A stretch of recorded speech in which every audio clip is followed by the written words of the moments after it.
നമസ്കാരം എല്ലാ മാന്യ സുഹൃത്തുക്കൾക്കും സിനിമ എന്ന ഈ യൂട്യൂബ് ചാനലിന്റെ ഏറ്റവും പുതിയ വീഡിയോയിലേക്ക് സ്വാഗതം. ഞാനിന്ന് നിങ്ങൾക്ക് മുമ്പിൽ വന്നിരിക്കുന്നത് തട്ടിൻപുറത്തെ അച്യുതൻ എന്ന ചിത്രത്തിന്റെ വിശേഷങ്ങൾ നിങ്ങളുമായി പങ്കുവയ്ക്കാമെന്ന് കരുതിയാണ്. ലാൽ ജോസിന്റെ സംവിധാനത്തിൽ ഈ ക്രിസ്മസിന് തിയേറ്ററുകളിൽ എത്തിയിരിക്കുന്ന ചിത്രമാണ് തട്ടിൻപുറത്തെ അച്യുതൻ. കുറച്ച് ഫാന്റസി എല്ലാം ചേർത്ത് ഫാമിലി ഓഡിയൻസിനെ ലക്ഷ്യം വെച്ചുകൊണ്ട് തിയേറ്ററിൽ എത്തിയിരിക്കുന്ന ചിത്രമാണ് തട്ടിൻപുറത്തെ അച്യുതൻ. ചിത്രത്തിന്റെ കുറച്ച് കാര്യങ്ങളെ പറ്റി പറയുമ്പോൾ നമ്മൾ ആദ്യം കുറച്ച് മൈനസ് പോയിന്റുകളെ പറ്റി പറയാം. മൈനസ് പോയിന്റുകൾ എന്ന് പറഞ്ഞാൽ പ്രത്യേകിച്ച് എടുത്തു പറയേണ്ടതായിട്ടുള്ള മൈനസ് പോയിന്റുകൾ, ചിത്രത്തിന്റെ ചില രംഗങ്ങൾ എനിക്ക് മീശമാധവൻ എന്ന ചിത്രവുമായി കുറച്ച് സാമ്യമുള്ള ഒന്ന് രണ്ട് രംഗങ്ങൾ എനിക്ക് ഫീൽ ചെയ്തു. അതാണ് എടുത്തു പറയേണ്ടതായിട്ടുള്ള രംഗങ്ങൾ, മൈനസ് പോയിന്റുകൾ. എന്നാൽ പ്ലസ് പോയിന്റുകളെ പറ്റി പറയുകയാണെന്നുണ്ടെങ്കിൽ ചിത്രം ടോട്ടലി ഒരു നല്ലൊരു മൂഡിലൂടെ തന്നെയാണ് ചിത്രം പോകുന്നത്. ഒരു കൃത്യമായിട്ടൊരു ഫാമിലി ഓഡിയൻസിനെ ലക്ഷ്യം വെച്ചിട്ടുള്ള ചിത്രം അത് കൈകാര്യം ചെയ്യുന്നതിൽ വിജയിച്ചു എന്ന് തന്നെ വേണം നമുക്ക് പറയാനായിട്ട്. അതുപോലെ തന്നെ എടുത്തു പറയേണ്ടത് നല്ല പാട്ടുകളുണ്ട്.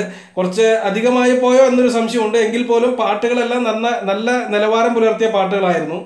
അതുപോലെ എടുത്തു പറയേണ്ട വേറൊരു കാര്യം, നായികയ്ക്ക് അത്ര പ്രാധാന്യം ഉണ്ടായിരുന്നോ ചിത്രത്തിൽ എന്നതൊരു ചോദ്യമാണ്. കാരണം അവരെ ഓരോ സീനുകളിൽ ഇങ്ങനെ കാണിച്ചു വിടുന്നതല്ല എന്നല്ലാതെ അവർക്ക് വ്യക്തമായിട്ട് എടുത്തു പറയേണ്ടതായിട്ടുള്ള ഒരു ഡയലോഗുള്ള ഒരു സീൻ പോലും അതിനകത്ത് കാണാൻ സാധിച്ചില്ല. ഒരു സീനുണ്ട്, വേറെ സീനുകളൊന്നും തന്നെ കാണാൻ സാധിച്ചില്ല.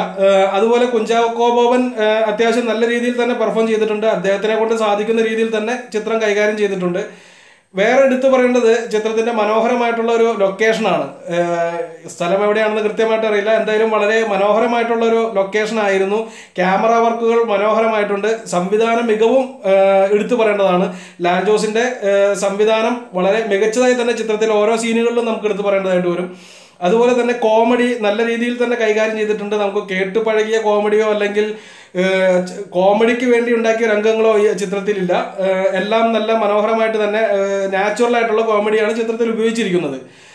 ഇതൊക്കെയാണ് ആ ചിത്രത്തെക്കുറിച്ച് നമുക്ക് എടുത്തു പറയേണ്ടതായിട്ടുള്ള കാര്യങ്ങൾ. പിന്നെ വേറൊരു പ്രധാനപ്പെട്ട ഒരു വിഷയം എന്താണെന്ന് വെച്ചാൽ, ചിത്രം കൈകാര്യം ചെയ്തിരിക്കുന്ന സബ്ജക്റ്റ് ഈ കാലഘട്ടത്തിൽ, പ്രത്യേകിച്ച് നമ്മുടെ സതീശന്റെ മോനും കുലസ്ത്രീകളും ഒക്കെ കത്തി നിൽക്കുന്ന ഈ കാലഘട്ടത്തിൽ സംസാരിക്കേണ്ട ഒരു വിഷയം തന്നെയാണ് ഈ ചിത്രം എന്ന് എനിക്ക് തോന്നുന്നു. എന്തുകൊണ്ടും ഒരു ഫാമിലി ഓഡിയൻസിന് ഈ ക്രിസ്മസിനെ തെരഞ്ഞെടുത്ത് കാണാൻ സാധിക്കുന്ന നല്ലൊരു ചിത്രമാണ്. ചിത്രം ഓക്കെ, നമുക്ക് അതിഭാവുകത്വം ഒന്നും കൊടുക്കാതെ നമുക്ക് നോർമലായിട്ട് പറയുകയാണെങ്കിൽ ചിത്രം നല്ലൊരു സിനിമ, അതിൽ കൂടുതലായിട്ടൊന്നും പറയാനില്ല. മോശമാവില്ല. നിങ്ങൾ കാശ് കൊടുത്ത് കാണാൻ കയറിയാൽ നിങ്ങൾക്ക് ഇഷ്ടപ്പെടില്ല എന്നുള്ളൊരു അഭിപ്രായം ഉണ്ടാവാൻ സാധ്യതയില്ല. ഈ ഫാന്റസി എല്ലാവരും അംഗീകരിക്കുമെന്നാണ് എൻ്റെ ഒരു വിശ്വാസം. ഫാന്റസിയെ ഇഷ്ടപ്പെടാത്ത ആൾക്കാർക്ക് ചിത്രം തീർച്ചയായും ബോറടിക്കും. വേറെ കൂടുതലൊന്നും പറയാനില്ല. ചിത്രത്തെക്കുറിച്ച് ഒരു റേറ്റിംഗ് ആരെങ്കിലും ചോദിക്കുകയാണെങ്കിൽ എനിക്ക് ഒരു 3 കൊടുക്കാൻ, മാക്സിമം 3 മാർക്ക്, 5ൽ 3 മാർക്ക് കൊടുക്കാൻ സാധിക്കുന്ന ഒരു ചിത്രമായിട്ട് എനിക്ക് ഫീൽ ചെയ്യുന്നു. ഞാൻ ചിത്രം വളരെയധികം ആസ്വദിച്ചാണ് കണ്ടത്. എനിക്ക് ബോറടിക്കാൻ തക്കതായിട്ടുള്ള ഒന്നും തന്നെ കാണാൻ സാധിച്ചില്ല. അതുപോലെ എടുത്തു പറയേണ്ടത്, നമ്മൾ എത്ര മസൽ പിടിച്ചിരുന്നാലും ആത്മാർത്ഥമായിട്ട് ചിരിച്ചു പോകുന്ന 1-2 മുഹൂർത്തങ്ങൾ ചിത്രത്തിലുണ്ട്.